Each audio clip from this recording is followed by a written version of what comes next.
दाजुभाइ तथा दिदीबहिनीहरू साथीहरू अब हामी फाइनल्ली हेर्नुस् त आहा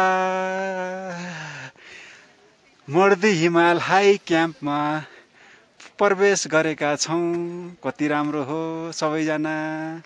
आहा यति सुन्दर मान्छेहरूसित नौजवानहरूसित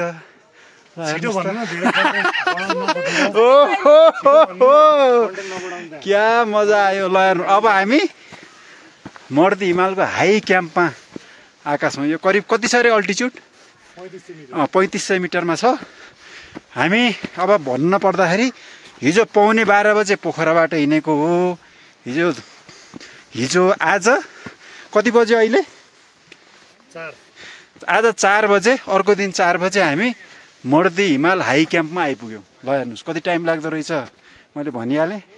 अब चट्ट हामी यहाँ बस्छौँ र भोलि हामी बिहानै मर्दी हिमाल भ्यू पोइन्टमा जाने हो। आज पानी पनि परेको छ, भर्खर आकाश खुल्यो।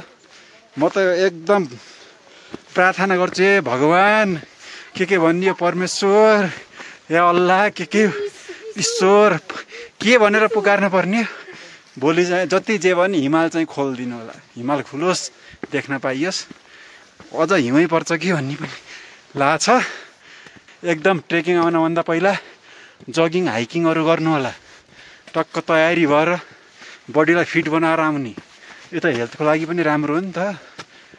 अब ल टक्क मर्दी हिमाल हाई क्याम्प।